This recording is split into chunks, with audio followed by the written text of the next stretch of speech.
वसई पूर्वेतील दिवाण apartment क्रमांक 3 नवखर येथील अंबामाता मंदिराजवळ आज सकाळी सुमारे 6 वाजण्याच्या सुमारास एक भलं मोठं झाड कोसळल्याची घटना घडली।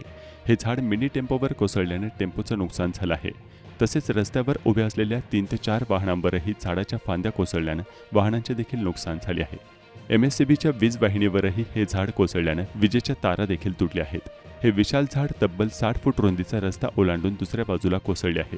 झाड पडल्यामुळे परिसरात उभ्या असलेल्या 3 ते 4 वाहनांचे नुकसान झाले। तसेच रस्त्यावरून जाणाऱ्या एका मिनी टेम्पोवर कोसळल्याने मिनी टेम्पोचीही काच फुटली। रस्त्यावरील बसण्याच्या खुर्च्यांवरही झाड पडले आहे। सुदैवाने ही घटना लवकर घडल्याने कोणतीही जीवितहानी झाली नाही। स्थानिक नागरिकांच्या म्हणण्यानुसार सकाळी 7 ते 8 वाजण्याच्या दरम्यान या परिसरात नागरिकांची मोठी वर्दळ असते।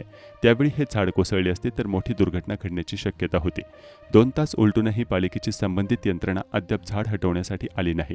या धोकादायक झाडांबाबत सोसायटीतील नागरिकांनी पालिकेशी वेळोवेळी पत्रव्यवहार केला होता, मात्र पालिकेने कोणतीही उपाययोजना न केल्यानं झाड कोसळल्याचा आरोप करण्यात आला आहे। मागील 2 वर्षापासून सतत या वृक्षासंदर्भात वसई विरार शहर महानगरपालिकेला तक्रार केलेली होती। वारंवार महापालिकेला त्याची मॅक लिप्टन गाडी आज ह्या प्रभाग समितीमध्ये त्या प्रभाग समितीमध्ये वारंवार कारणे देऊन सुद्धा ह्या लोकांनी दुर्लक्ष केलं आणि आज जी घटना घडायची ती घडली।